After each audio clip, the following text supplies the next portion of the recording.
Before I start, make sure to hit that subscribe button so you don't miss stories like this, and share your thoughts in the comments.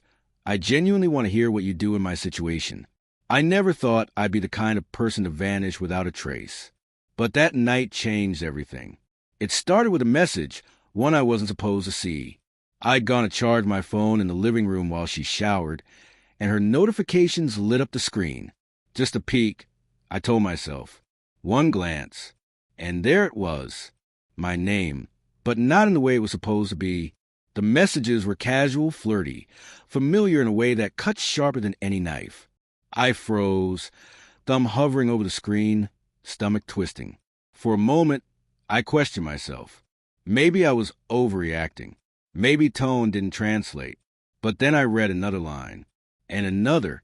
The laughter we'd shared, the we should meet, the subtle promises. It was all there, raw and undeniable. I backed away, trying to breathe. My heart was pounding like I'd run a marathon. I didn't want to confront her. Not yet. I wanted to disappear, to figure out what I felt before I became a walking mess of rage and heartbreak. For weeks before, I'd noticed little things I brushed off as stress or coincidence. Missed calls that she dismissed as just meetings, sudden distance on weekend mornings, laughter that stopped when I entered the room. I convinced myself I was imagining things. I always had been the overthinking one in our marriage. Maybe I was seeing shadows where there was only light. But that night, the shadows solidified. I stayed up all night, rereading the messages, piecing together fragments of what she'd been hiding. The betrayal wasn't explosive. It was quiet, creeping into corners of my life where I thought we were safe. Every memory we'd made suddenly felt tainted. The way she held my hand during dinner, whispered my name in bed, smiled over a joke. I started to see it all differently. Not warmth, not love, complicity.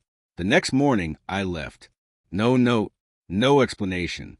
Just the quiet click of the front door behind me as I walked into the gray dawn. I needed space. I needed to breathe without her presence, hovering like a storm cloud over my chest. And yet, she didn't let me go. The calls came first. Quiet, desperate. Texts followed, some pleading, some angry. Where are you? Please, we can fix this. Even when I block her, she found ways. Emails, messages through friends. She was relentless. And part of me, against all logic, wanted her to chase, to fight, to explain. But I couldn't. Not yet. Days turned into weeks. I stayed in a small cabin outside town, the kind with no Wi-Fi, no distractions. Just me and my thoughts, replaying our life together like a film I couldn't stop. Every shared joke, every whispered confession, every ordinary Thursday night we spent in our living room, it all twisted into evidence against her. But the hardest part wasn't anger or betrayal. It was love. I still loved her, the version of her I thought I knew, and that love ached like a phantom limb. I kept imagining confrontations in my mind, rehearsing the words I'd never say. I wanted closure, a reckoning, some sign that what I felt wasn't imagined. But the more I imagined, the clearer it became. I couldn't trust her. Not now. Not ever. Then, one evening I got a text. Simple. Please, can we talk? I wanted to ignore it. I wanted to vanish forever. But a part of me, a small, stubborn, hopeful part, answered. We met at a cafe, neutral ground, sunlight spilling over wooden tables. She looked like she always had, but something was different. Smaller, fragile, guilt shadow in her eyes. She didn't reach for me.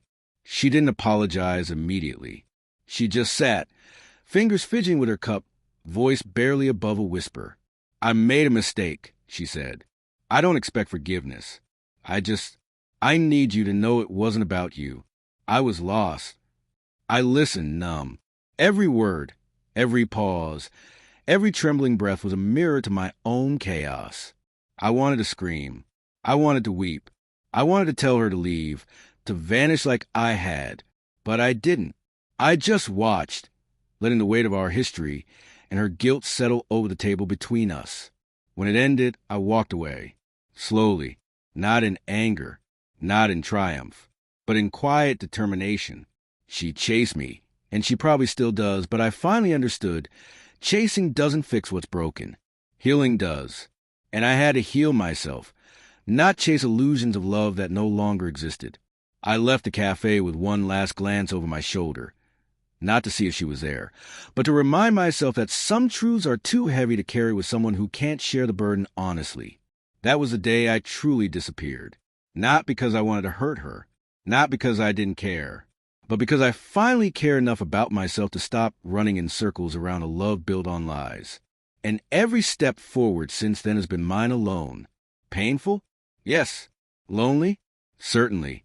But necessary. So, to anyone watching this, don't ignore the signs. Don't stay in shadows hoping they'll turn into light. Trust your instincts. Protect your heart. And remember, sometimes the bravest thing you can do is walk away. If you've ever been in my shoes, drop a comment below. I want to hear your story. And don't forget to subscribe for more real stories about love, betrayal, and the messy beauty of finding yourself again.